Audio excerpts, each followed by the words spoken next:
Olá, hoje vou falar-vos sobre a alimentação no primeiro ano de vida. Em 2019, a Direção-Geral de Saúde e o Programa Nacional para a Promoção da Alimentação Saudável lançaram o manual Alimentação Saudável dos 0 aos 6 anos, linhas de orientação para profissionais e educadores. Foi nesse manual que me baseei para a elaboração deste vídeo. É consensual, quer por parte das comissões de nutrição, quer pela Organização Mundial de Saúde, que o lactente pode ser exclusivamente amamentado durante os primeiros 6 meses de idade, devendo a amamentação manter-se a par da diversificação alimentar e durante a introdução na dieta familiar, ou seja, até aos 12-24 meses. Durante o primeiro semestre de vida, caso o leite materno se torne insuficiente, a alimentação deve continuar a ser exclusivamente láctea, devendo utilizar-se em complementaridade ou em alternativa fórmulas infantis, cuja composição é concebida para se aproximar à do leite humano. Alguns mitos.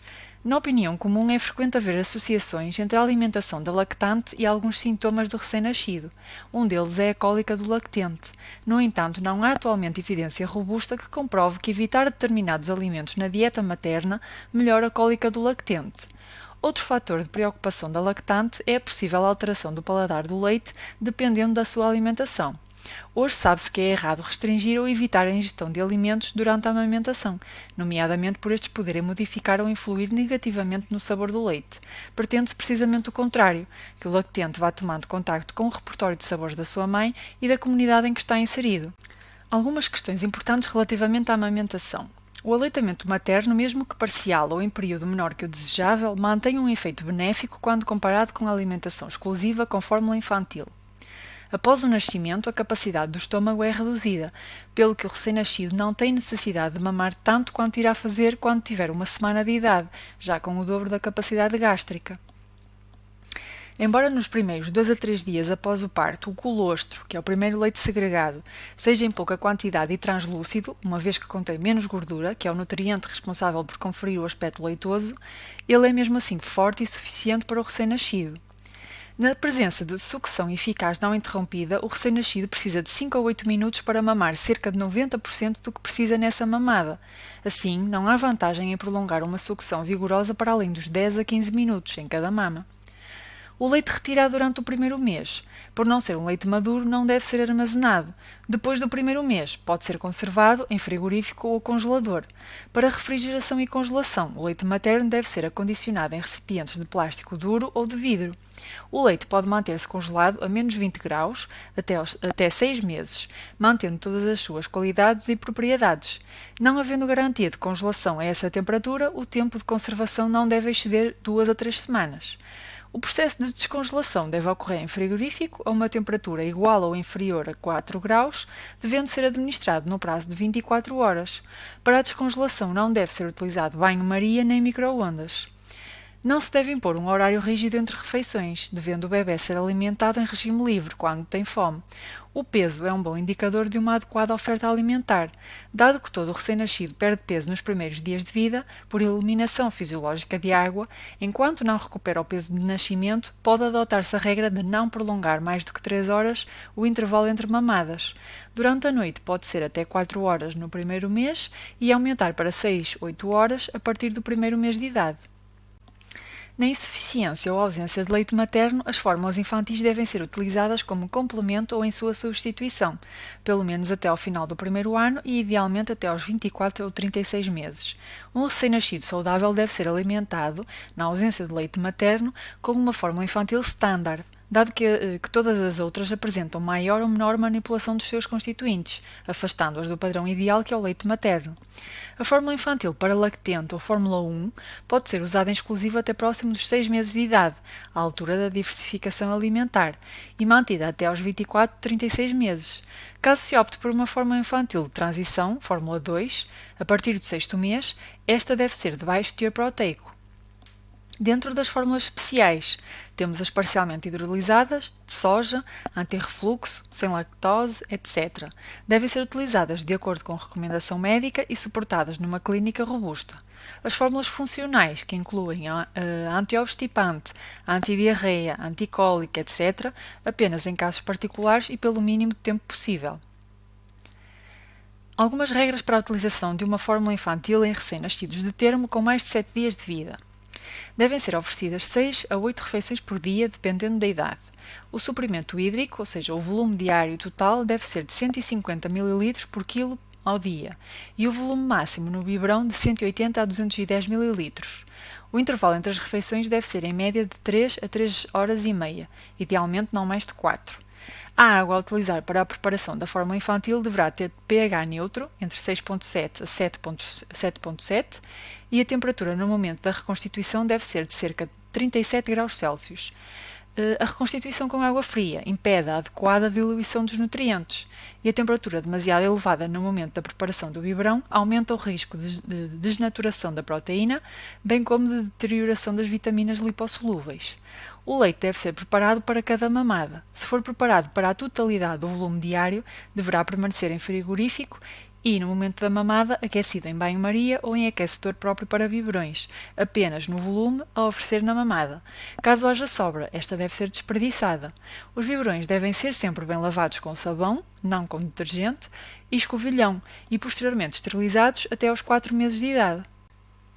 Como previamente referido, o leite materno ou, na sua ausência, uma fórmula infantil para lactente colmatam as necessidades nutricionais da maioria dos lactentes saudáveis até aos 6 meses de vida.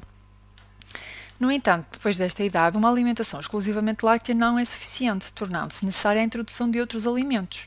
Ao período durante o qual ocorre a introdução de outros alimentos na dieta do lactente, em simultâneo com a redução gradual do aporte lácteo e até à introdução no modelo da dieta familiar, denomina-se diversificação alimentar. Está recomendado o seu início entre as 17 e as 26 semanas, ou seja, os 4 meses e uma semana e os 6 meses e uma semana. A diversificação alimentar deve ocorrer de igual forma num lactente com ou sem história familiar de atopia, alergia, não havendo indicação para atrasar ou proibir nenhum alimento no lactente de risco atópico. A alimentação durante o primeiro ano é de extrema importância, pois molda as preferências, mas também a saúde/doença para a vida. Como tal, devem ser oferecidos ao lactente apenas alimentos que integram a cadeia alimentar e a roda dos alimentos. Não devem ser oferecidos alimentos processados, nem doces ou salgados. Não deve ser adicionado sal ou açúcar à confecção culinária, pois estes dois aditivos são proibidos no primeiro ano de vida. Quer por questões de segurança, devido ao risco de engasgamento e asfixia, quer de aprendizagem, o lactente deve ser alimentado sempre em posição sentada ou ligeiramente inclinado, a mais de 45 graus, e os primeiros alimentos deverão ser oferecidos à colher e ter uma textura cremosa, transitando progressivamente para texturas menos homogéneas e mais granulosas, à medida que o lactente demonstra um bom controle da mastigação e deglutição, até à introdução do alimento sólido. Na fase de transição, pode realizar-se uma alimentação mista, ou seja, parte à colher e parte em regime de autoalimentação, o chamado comer com as mãos. O reconhecimento de diferentes práticas resultantes da multiculturalidade faz com que exista uma enorme dificuldade em estabelecer regras ou propor consensos, preferindo por isso adotar-se uma atitude liberal, preconizando que, para uma criança europeia saudável, independentemente de ter ou não história familiar positiva para a alergia, todos os alimentos devem ser introduzidos a partir da diversificação alimentar, exceto o sal, o açúcar, o mel, bebidas açucaradas e chás, nomeadamente por alguns deles conterem funcho, com aumento progressivo da textura e até à introdução na dieta familiar, enfatizando claramente a proibição do uso de leite de vaca como fonte láctea principal até aos 12 meses. Poderiam assim resumir-se as recomendações para a diversificação alimentar. No entanto, independentemente da forma como se procede à diversificação alimentar, importa garantir um aporte energético adequado, devido ao risco de início precoce de obesidade. O primeiro grupo de alimentos que eventualmente poderá ser introduzido será o dos hortofrutícolas, ou dos cereais, ou seja, o creme de legumes, ou a papa, ou ainda a fruta. Muito embora não seja preconizada nenhuma recomendação sobre a cadência da introdução, poderá respeitar-se um intervalo de 2 a 3 dias entre cada grupo de alimentos. Por exemplo, iniciar com o creme de legumes, 2 dias depois introduzir a papa e 2 dias depois introduzir a fruta. O creme de legumes não deve incluir mais de 4 legumes, distribuídos da seguinte forma: um do grupo dos legumes base, batata normal ou doce, chuchu, courgette, berinjela ou couve-flor, um do grupo dos fornecedores de beta-carotenos, cenoura ou abóbora, um do grupo dos ricos em antioxidantes, cebola, alho ou alho francês, e um de folhas, alface, brócolos, couve-coração e ainda o feijão verde. Depois de cozidos, os legumes devem ser triturados e no momento da oferta da refeição deve ser adicionado azeite, num volume de 5 a 7,5 ml por dose. Não deve ser adicionado sal. O creme de legumes, depois de confeccionado, pode ser colocado no frigorífico por um período não superior a 48 horas, podendo permanecer mais tempo no congelador. A papa é outro alimento que frequentemente é considerado para a iniciação da diversificação alimentar. É fonte de hidratos de carbono, proteína vegetal e, sobretudo, fornecedora de vitaminas e minerais. As papas podem ser lácteas, ou seja, já têm leite incorporado pelo que são preparadas com água, ou não lácteas, preparadas com leite materno ou fórmula infantil, e poderão ser isentas ou conter glúten. As papas de fruta têm um sabor mais doce e não contêm glúten, enquanto algumas papas de cereais, com trigo, aveia ou cevada, contêm esta proteína. Tendo em conta as atuais recomendações, o glúten deve ser introduzido a partir dos 4 meses e antes dos 7 meses, com porções crescentes até aos 12 meses de idade. Assim, a papa introduzida a partir da diversificação alimentar pode, desde o início, ter glúten. A introdução da fruta pode ocorrer desde o início da diversificação alimentar.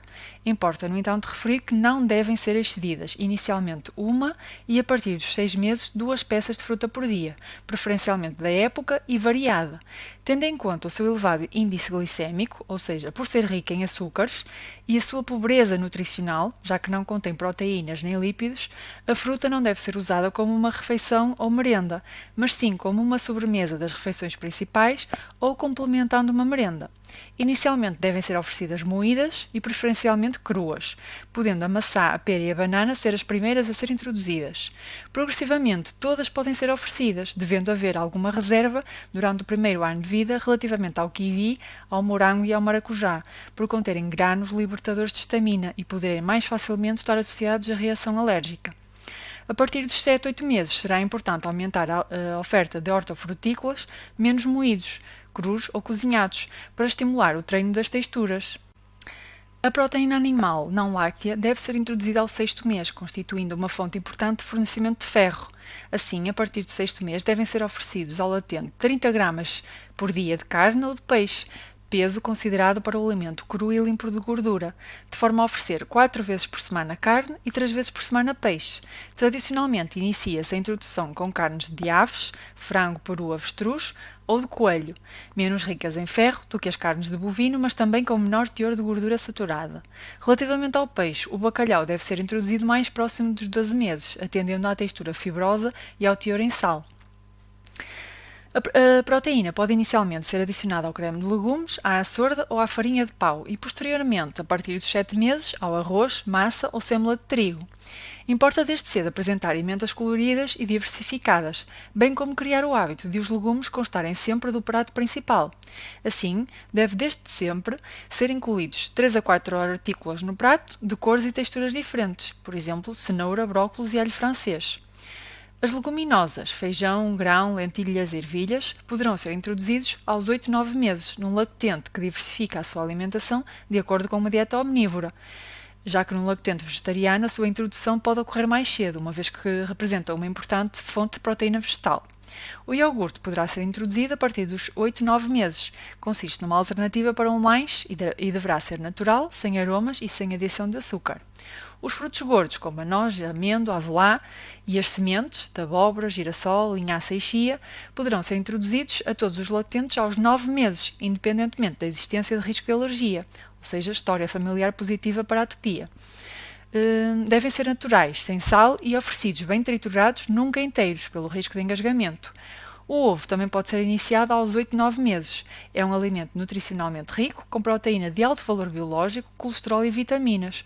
A sua introdução pode ser gradual, inicialmente com a oferta da gema, meia gema na primeira semana, uma gema na segunda semana, para depois oferecer o ovo inteiro, num máximo de 3 ovos por semana, sempre em vez da carne ou do peixe. A par da introdução de novos alimentos, deverá ocorrer uma redução progressiva do volume de lácteos, concretamente de leite. A partir dos 6 meses de idade, o somatório de todos os lácteos, leite, iogurte e queijo, não deve exceder 500 a 700 ml por dia. Aqui temos uma proposta de diversificação alimentar omnívora. Desde que se respeitem as regras de segurança nutricional, o esquema de diversificação alimentar deve ser entendido de uma forma flexível e adaptável, nomeadamente tendo em conta as características culturais e as práticas familiares. É tudo, muito obrigada por terem assistido e não se esqueçam de passar pelo canal e ver os restantes vídeos. Olá, hoje vou falar-vos sobre